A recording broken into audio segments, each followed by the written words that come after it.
Assassin's Promise by Thomas Woodward. Chapter 35. Jess looked out over the desert landscape as it fell away beneath the caravan. They were making good time. However, he held himself to a higher standard than most wagon drivers. Jess had been ferrying people across the earth for a long time. He knew that cutting out an extra day of travel may not matter in the short run, but in the long run, he had built up a reputation over the years of delivering his cargo, whether it be goods or people, early to his destination.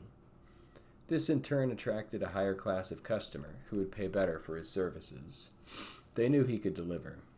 By this time, he had so many offers for jobs that he could pick and choose. Something had caught him about this particular job. Of course, he had been happy to see the young miss delivered off to the far coast. But beyond that, it was very odd for a noblewoman to be making travel arrangements from the middle of nowhere in the desert. The cost alone for the distance traveled had been hefty, but the extra unsolicited benefit it promised was what ultimately had made the decision for him. Once they arrived, he intended on selling this little tidbit to the highest bidder. When you carried people all over the continent, you began to learn who held power and influence in each city. What those in power wanted most was information in order to secure their position and to make sure they remained in power. It also led to those who sought to displace those above them, for which information could be a powerful tool. Information that he was good at gathering. Selling information to the right buyer could more than double the already generous fare he would make. The coast would be abuzz with the news of a young noblewoman, a full 3 years younger than expected. What would she do? Whose favor would she seek? He intended to collect on selling the answers to just such questions. It was dangerous being an informant. Selling information to the wrong buyer could get you killed or worse. More than one careless informant had been abducted and then tortured until they revealed everything they knew before dying in agony. Still, what was life if not a great gamble of sorts? He thrilled with the secrecy of his double life. He had always been careful. After all, who would suspect a simple wagon driver? Wagon drivers knew nothing. They just took people from one place to another. Everybody knew that. Jess took a long draw on his pipe that he had clenched between his teeth, the stem a short wooden affair that widened to an opening where he could add more ashweed to smoke. It was best in these parts. The plant grew in hot areas all over the continent, but flourished along the edges of the desert. It had a remarkably smoky flavor, and its unique taste differed wildly depending on where it had been picked. Taking the pipe in his other hand, he blew out rings of smoke, satisfied with semi-sweet flavor. It had a soft, smoky finish, and he wondered if he could get some more while he was in the area. The desert had the very best of some of the strangest things he had discovered over the years. There was a fine cactus which could be expelled into a clear drink that tasted wonderful and had some peculiar medicinal properties in high concentrations. In extremely high concentrations, the nectar could cause internal paralysis if administered directly. Odd things for a wagon driver to know, he thought, smiling just then. Returning his gaze to the road before him, the horses kept a brisk pace, large sections of ground moving behind them in a blur. He looked over his shoulder and could see the large brown dot that was pacing them on the horizon. He knew without looking what he would see, once they eventually came into view. You got a feel for these sort of things over the years. He also knew that the meeting point for the merchant caravan gathering was just beyond the great canyon area they now coursed through. There was no need to worry the others. If they got into it before they made it to the meeting spot, well, no sense thinking on that. Life was a gamble, pure and simple. Reveling in the thrill of it, he took another long drag on his pipe and sat back unruffled. A slow smile spread over his weathered features. He briskly whipped the reins, and the horses flowed forward with a subtle beauty, their muscles pumping a sheen over their brown and dappled coats. Fear was only a hindrance now. The wagon raced through the canyon, the horizon becoming lost to view again as red rock formations replaced it. The red rock of the canyon made the deep azure blue of the sky a stark contrast. Enormous jutting rock shelves thrust upward as the wagon dipped lower into the canyon, following closely to the beaten path of dirt and sand.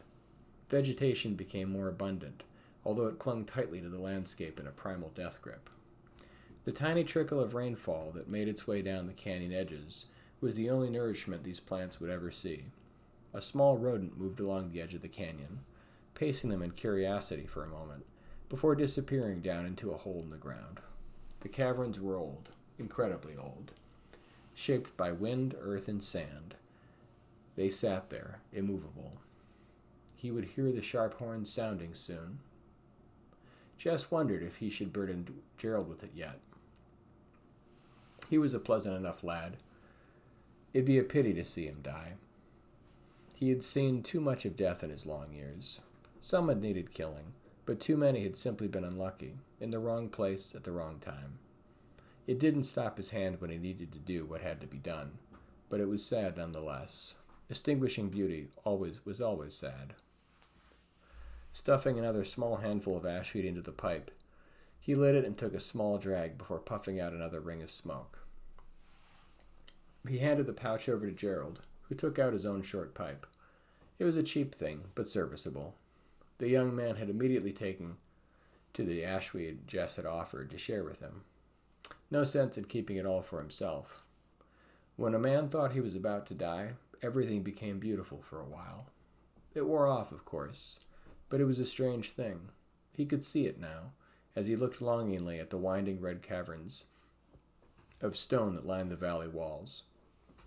The canyon was deeper than he remembered. Maybe he had just never really stopped and take it in properly. Gerald should know. He had a right to know, Jess decided. Turning to the lad, who sat next to him on the steep wagon cart, he hesitated suddenly, unsure of what to tell the man. What could he say? Son, you're about to die. I'm sorry. Gerald cocked his head at that, eyes shifting for a moment without speaking. They've been following us now since first light. It was just a matter of time, Gerald said in an even voice. Strange. Most people reacted differently when they had just been told of their impending death. Gerald continued reaching into the pouch and slowly pulled some more ashweed out and tamped it into the end of his pipe before setting it to his lips. Jess sat there, waiting for another reaction from the young man. Nothing came. Maybe he didn't truly believe they would die. Jess had run this stretch long enough to know there was no way they would beat their pursuers out of the canyon.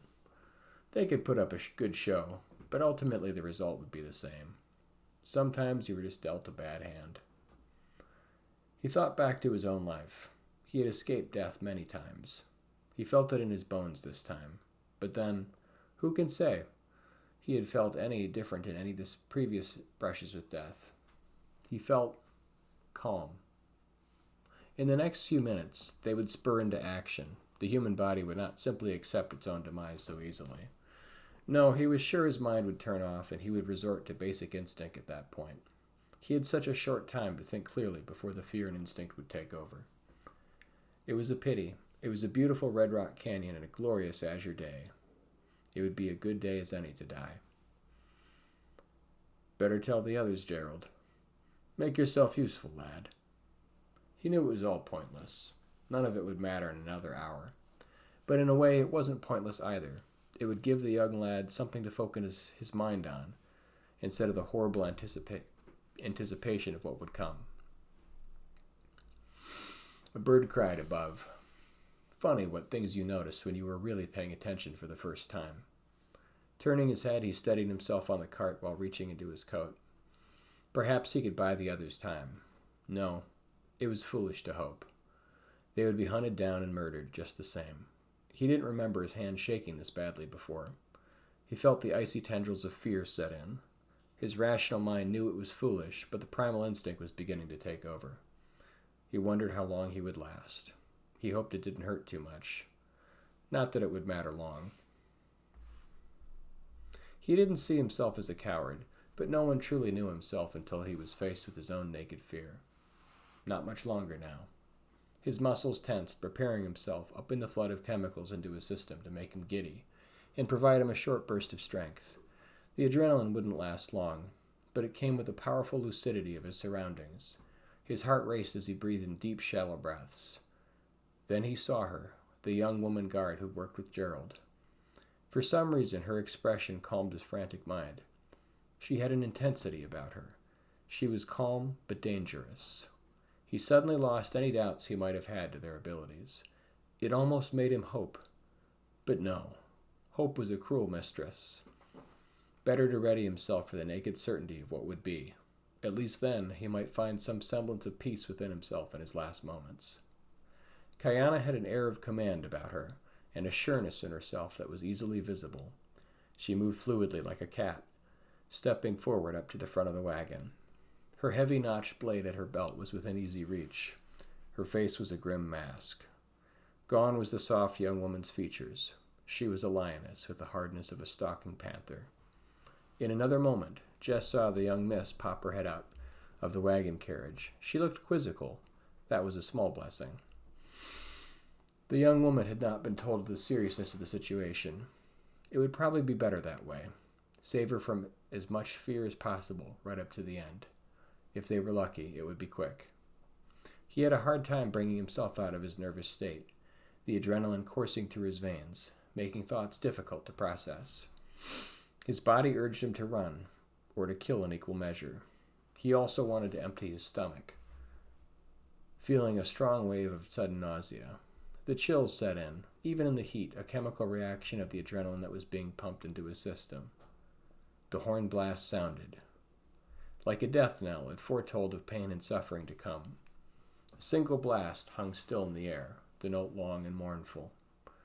The horses moved faster, the whites of their eyes showing clear their fear.